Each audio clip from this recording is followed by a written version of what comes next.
In this lecture, we're going to be talking about sensory and motor integration. We're going to be covering how to increase plasticity and correlation with the cortical map system. Sensory integration includes processes that works on the different senses that we have in the human body. But a motor skill is different. It's a function that involves extremely precise movement of muscles with the intent to perform a specific act eventually. Now, of course, also motor skills are divided into two different categories: gross motor skills and fine motor skills. Fine motor skills is for smaller actions, whereas gross motor skills is for larger movements. But we're going to talk more about this as we go on through this lecture. For now, we're going to start talking about the sensory integration.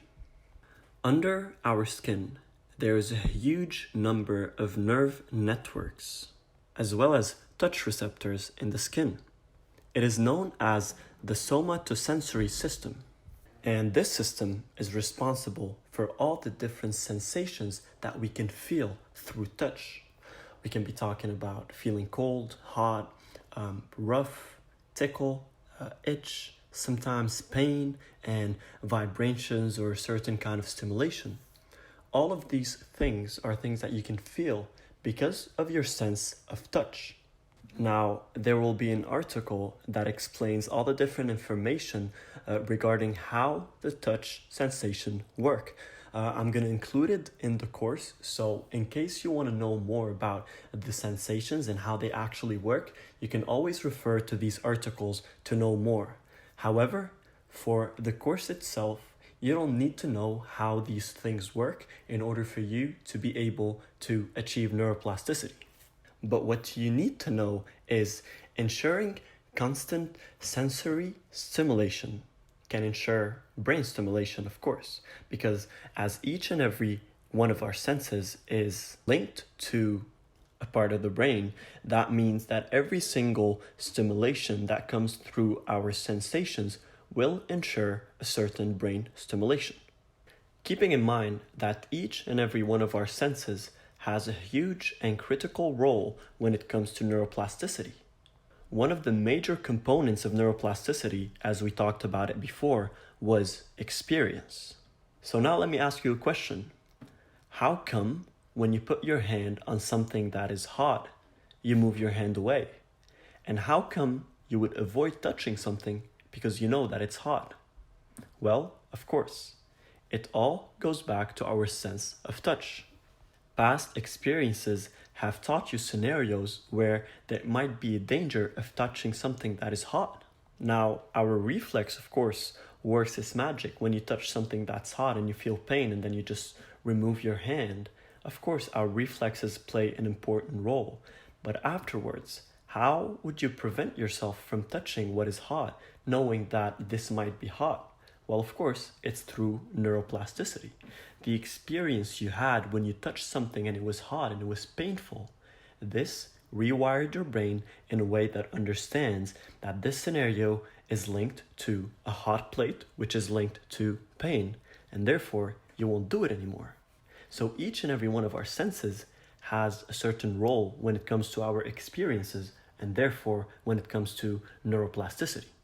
And as we learn to use our senses better, to enhance the connection and the link between our sensations and each and every part of the brain that they can reach through any action, we will be ensuring stronger and easier ways to achieve neuroplasticity.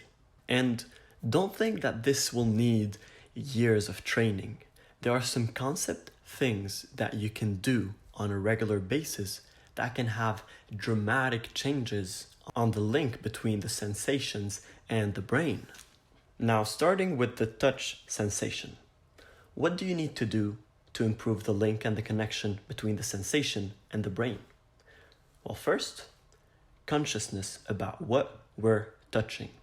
Now, the idea of consciousness will appear a lot of times throughout the course, because when we're talking about the human mind, when we're talking about the brain, one of the most crucial elements to know what's going on and to have more control over your brain is through consciousness and mental awareness. Now, going back to the touch, consciousness about what we're touching and, of course, what we're feeling. When was the last time you took a shower and you actually paused for a second to see how it feels, how the water feels on your body? Well, you might do it, but a lot of people don't. But another question would be, how many times do you do it? And why not every time? Even if you're taking a quick shower for 2 minutes, you can put shampoo on your head and feel how the shampoo is rinsing your hair. You can stand underwater and clean yourself up while feeling how the water feels like. And second thing is developing sensory recognition patterns. People who are blind, they use sensory recognition patterns. They have an entirely different alphabet, rules and text that only they can read through their sense of touch. And through experience and consistency, they become so good at sensory recognition patterns that their ability to do it will overcome the average ability of a person who doesn't use it as much. Of course, people will say that it's because of the experience, but because there's the experience, there is neuroplasticity. What's really going on is that it's becoming hardwired in his brain, and this is what's giving him this huge advantage over the others. When you wake up at night and it's dark, but you know exactly where your phone is and you put your hand and you touch your phone, this is sensory recognition. Now, the more you rely on your sense of touch to recognize and identify stuff, the better the link and the stronger the link will be with the mind. And if you still don't really understand how the sense of touch can have this dramatic change on you, the next time you feel sad or upset, get a small feather and let somebody pass it slowly between your two lats right on the spine. Let somebody just take it from the top and drag it all the way down slowly. And when it's done, let me know how you feel. But I can assure you that worst case scenario, you will at least smile. And this is a start. Now we move to our sense of vision. And the way it works is actually fascinating. Vision involves this process where it converts light signals. Every single thing that you look around you and you see is emitting light. And then your eye would receive this light, and then it's focused to the retina, where photoreceptors that are called rods and cones convert this information to electrical impulses that can be interpreted by the nervous system and the brain. So every single time you're looking around, there is constant brain stimulation that's coming from your sense of vision. And if we want to talk about experiences, we all know that the sense of vision is one of the most important factors when it comes to experiences. You identify danger when you see it, and you know that it's danger because of past experiences, and those past experiences were interpreted as danger primarily through your vision. And that's exactly why when you see it, your sense of vision perceives it and sends it to the brain, and then the brain will be able to translate what it's seeing into a message saying to the brain, there is danger. I will also add an article for vision. I will add an article for each and every sensation, so you guys can just go there and check it out if you want to know any more information.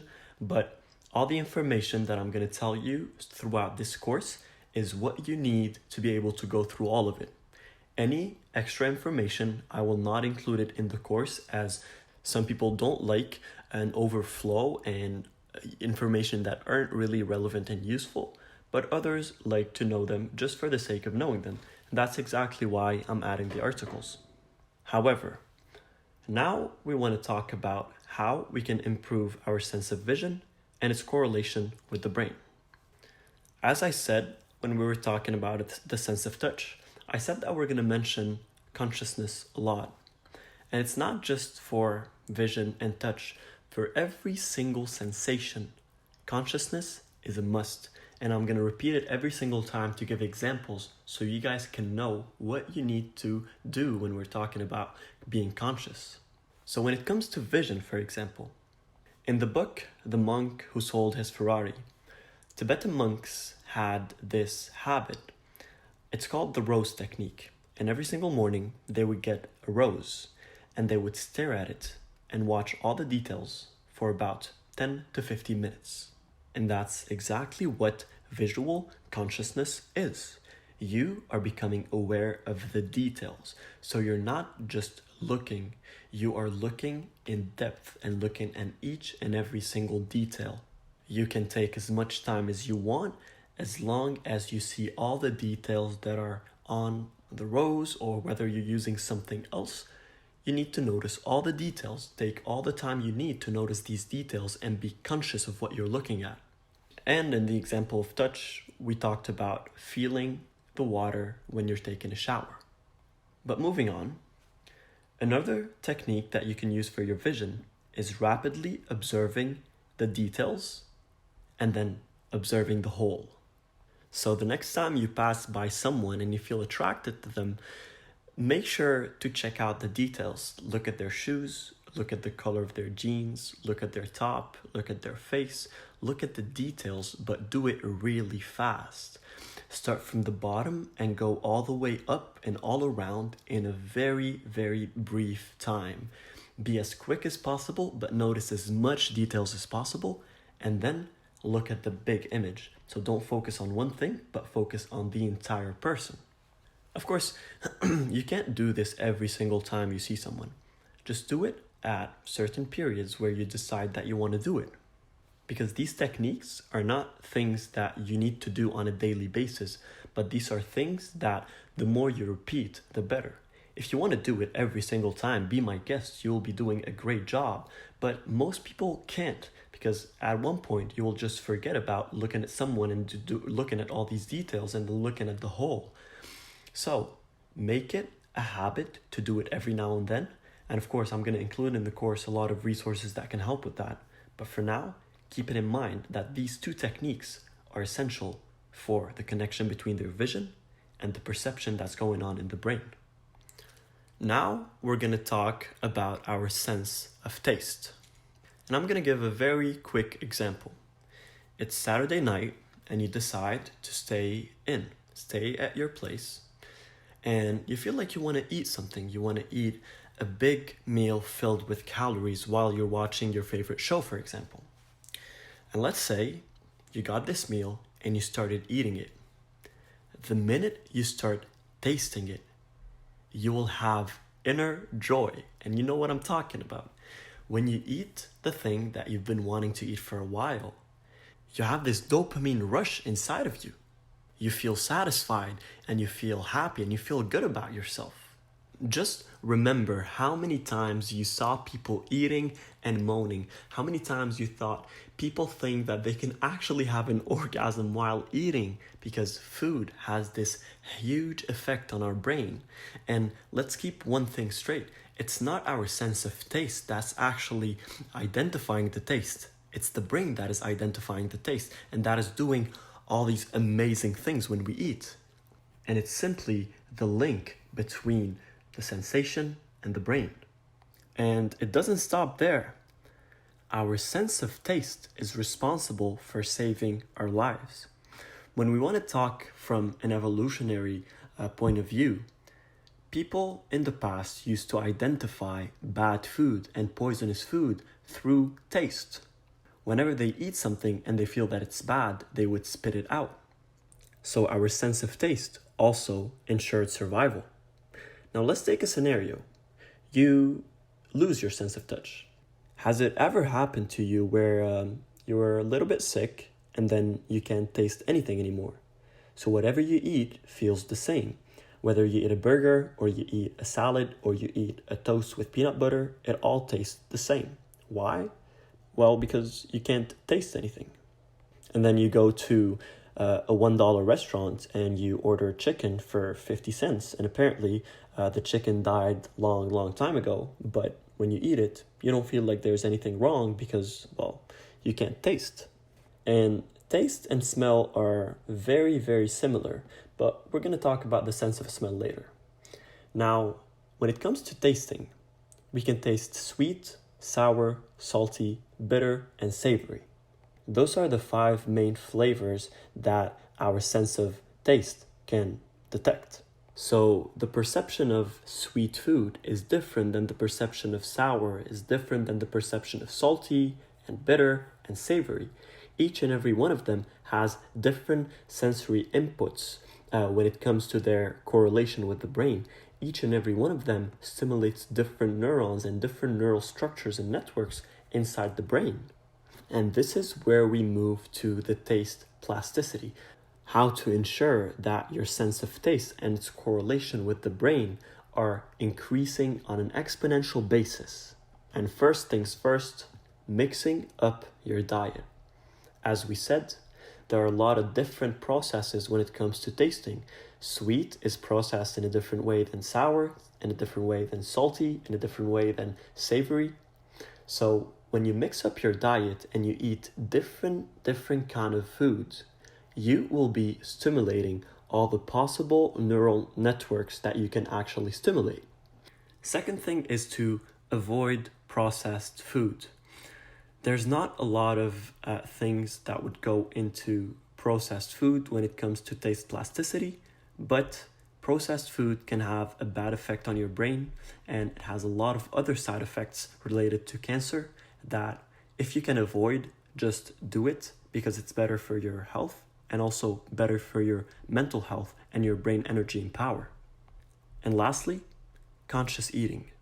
So not just mixing up the diet and eating different tastes and different flavors, but also being conscious when you're eating something salty, being conscious that it's salty. See, nowadays, most people, when they are eating, they are usually looking at their phone or they're watching something. Nobody can just sit down and eat without looking at the phone or moving or watching something or listening to music.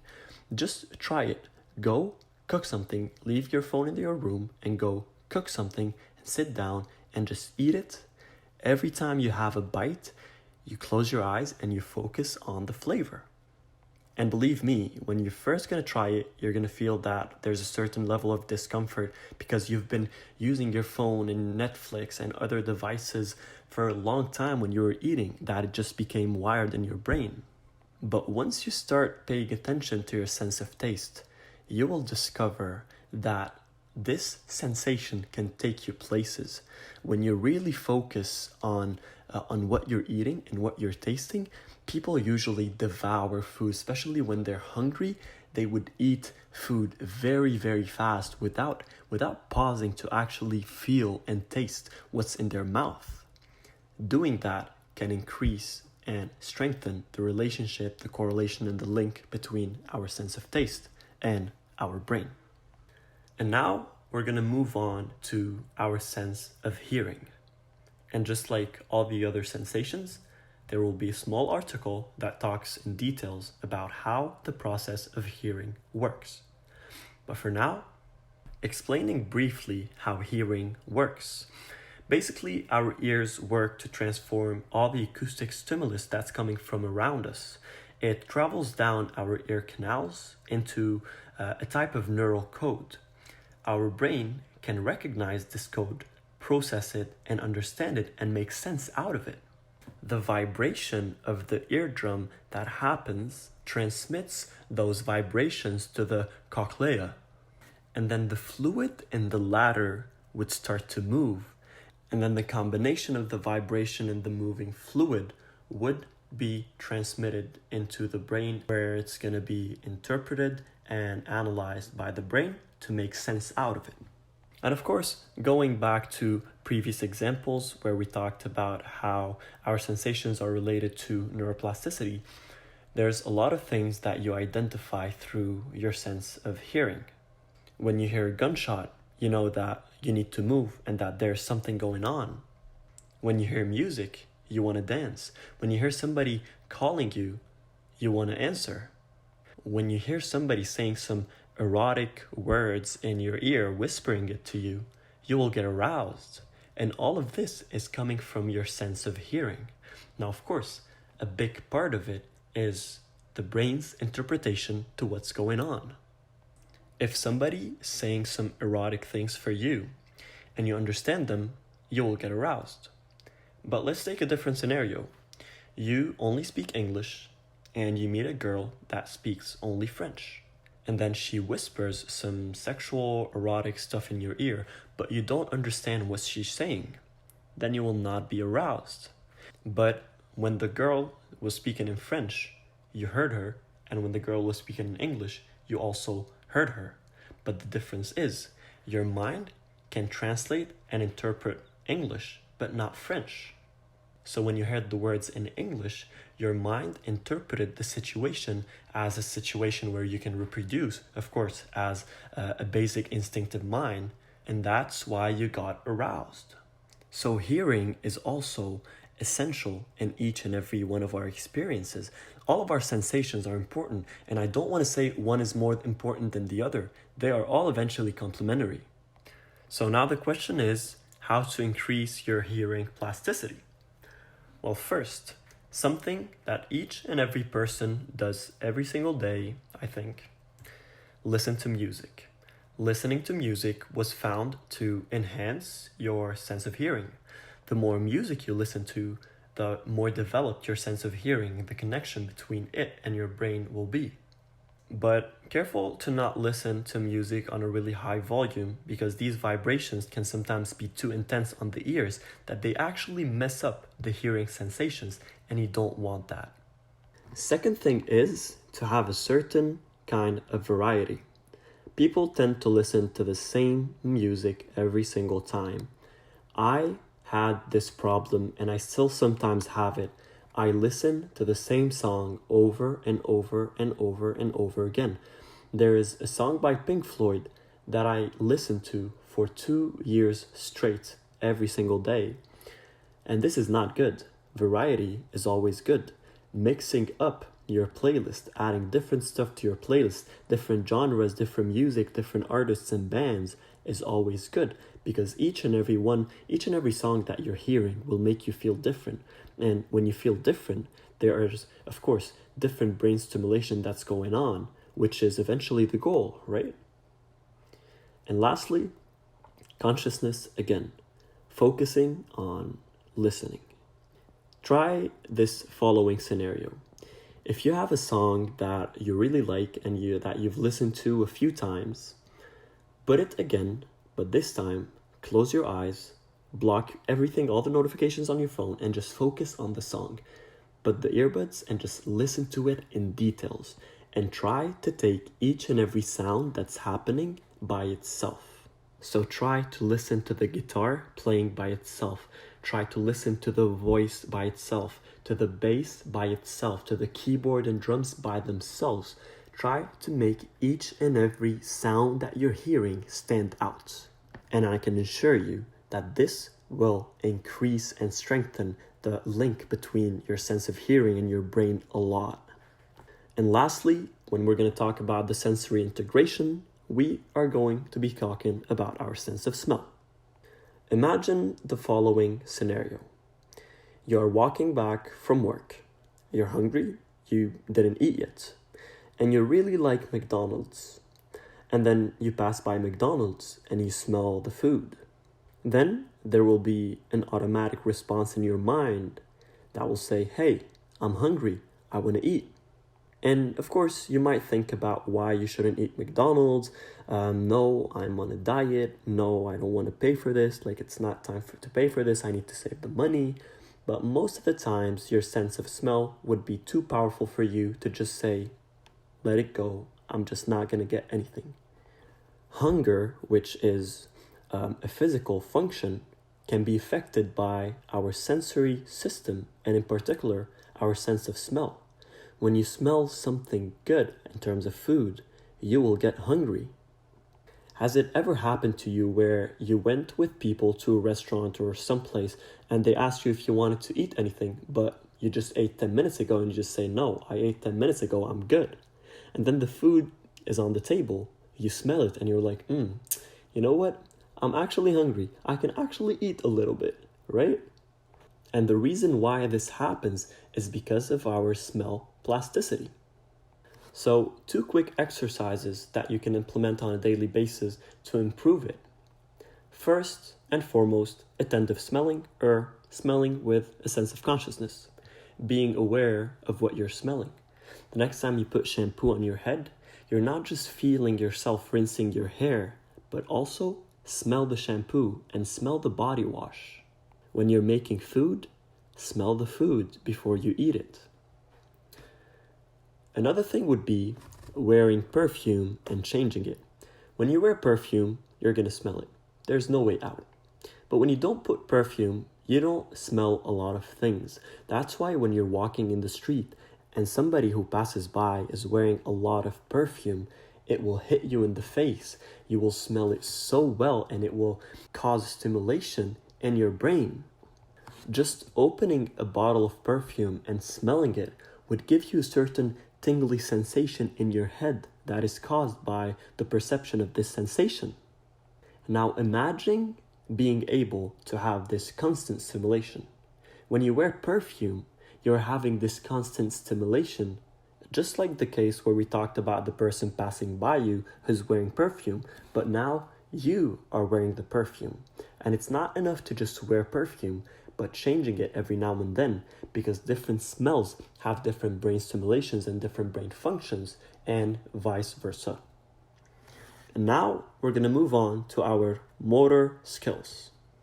Remember the last time there was a coin on the table, and the table is kind of slippery. There's glass on it, and you try to pick up the coin, but it's stuck.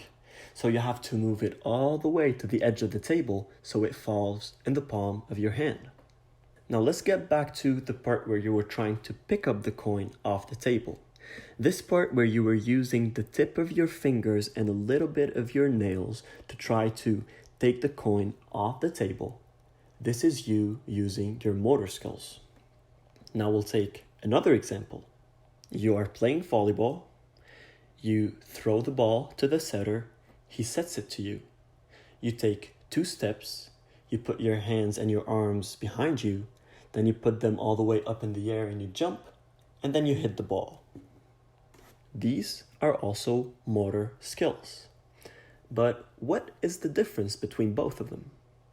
Well, we have gross motor skills and fine motor skills, as we talked about in the beginning of the course. Gross motor skills are large movements you make with your arms, with your legs, with your head, generally speaking, with your body. It can include running, crawling, jumping, punching, everything that includes large movements and that includes your arms, legs, head, and your body can be considered as gross motor skills. And now fine motor skills are smaller actions, finger and thumb actions, wiggling your toes, tapping on a computer, using the tongue to taste and feel objects while you're controlling your tongue. So eating ice cream, for example, moving your tongue around the ice cream to make sure that you feel the taste as much as possible. This is what we know as fine motor skills. Now, when we talked about the cortical map before, we said that each and every part of the brain is connected to our cortical map, which is basically the entire nervous system and nervous network that is in the central nervous system and how it's connected to our entire body.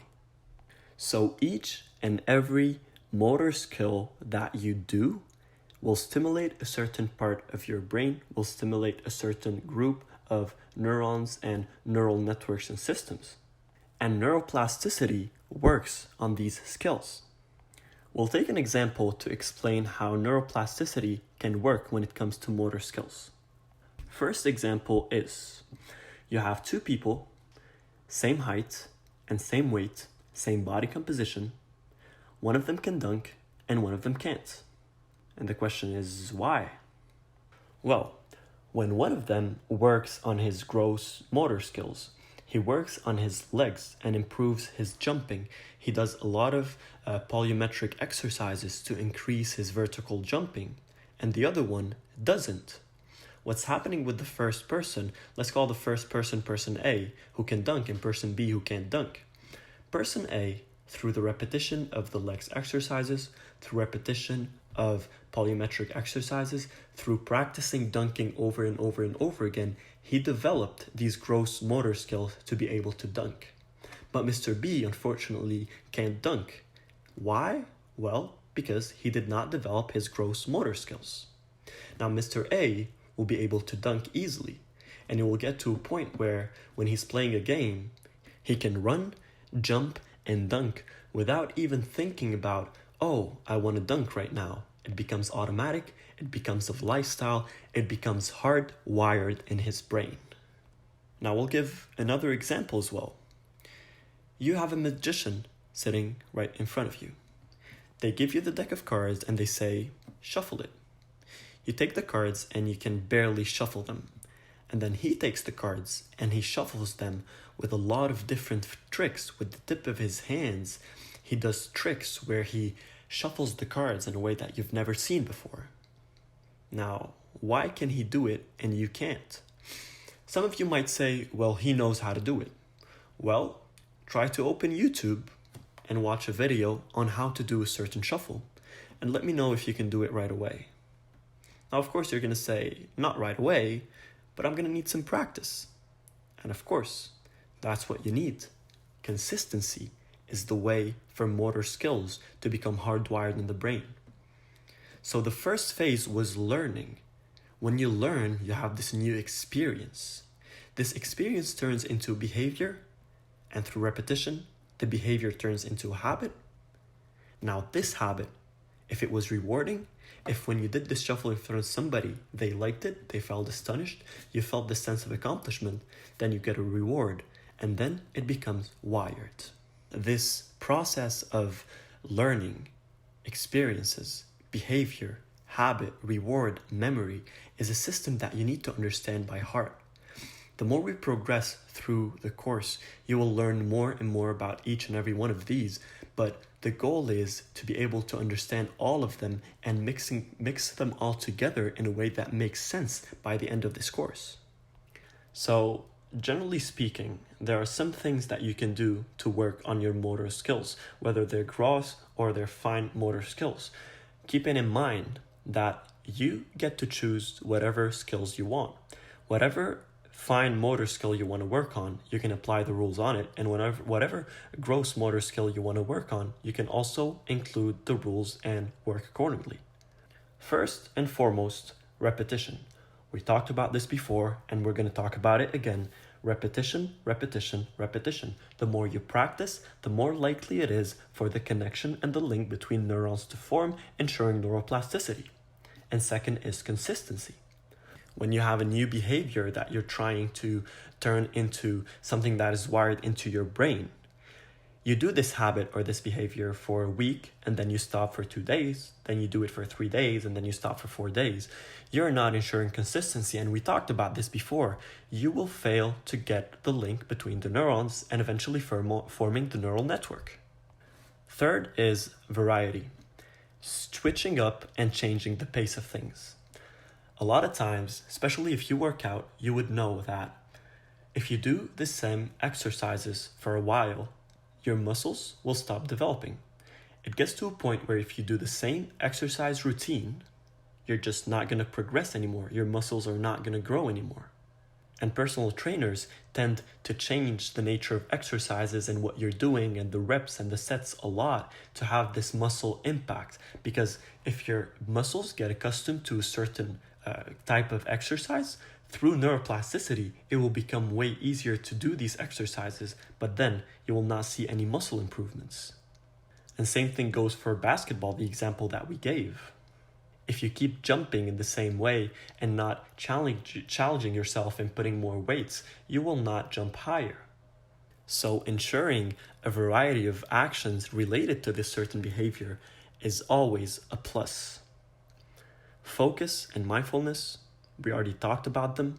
There's an entire section about focus, but mindfulness and meditation as well.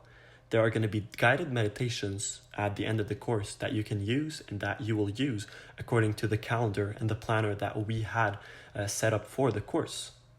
Uh, these guided meditations will guide you through the process of mindfulness for you to be really aware and conscious of what's going on in your mind, your thoughts, and of course your external environment that can give you bad vibes and eventually bad thoughts. Lastly, one of the most important rules: getting out of the comfort zone. Try the following scenario. Try to tap one hand on your chest and try to rotate the other hand, moving the other hand in a rotation kind of movement on the tip of your head. At first, you will not be able to do it unless you have really good motor skills. You will not be able to do it because you don't feel comfortable doing it. You've been used your entire life to move your muscles in a certain way, in a certain correlation and accordance. So when you want to move your muscles in a way that they're not used to it, they will feel like there is something wrong. You will feel discomfort. A lot of people would go to the gym consistently, but there are some exercises, even though they're very useful, they would never do them because they don't feel comfortable doing them. When they lift the weight, they feel that they just feel discomfort and then they just drop it instead of learning and making it hardwired in their brain and making it just like any other exercise. They would just drop it. When in fact, all it needs is for you to try it and make sure you're doing it right. And then you got out of your comfort zone and you started building this neural pathway and this neural network and structure by connecting the different neurons coming from this action where you went out of your comfort zone to do it. And getting out of the comfort zone did not just help you create and maintain this new habit or exercise, but challenging your comfort zone also have huge positive impacts on the human brain. So, in short, any action that involves gross or fine motor skills, with the ideas mentioned before, you would improve the overall plasticity through motor skills and integration. And of course, same thing goes for sensory integration. When you want to work on certain senses more, you would do that. You should pick the senses that you want to focus on, if not all of them. And of course, you need to pick the motor skills that you want to work on and improve. And you follow the steps that we mentioned before: comfort zone, focus and mindfulness, variety, consistency, and repetition. And when you do that with consistency, you will start building this neural network caused by all the different neurons connecting together and firing up together when you're doing, of course, a certain action that stimulates this area of the brain. And as a result, you will improve your overall brain plasticity, of course. And you will ensure that there is a very, very good correlation between all your senses, between your perception, between your motor skills, your cortical map, and your overall nervous system.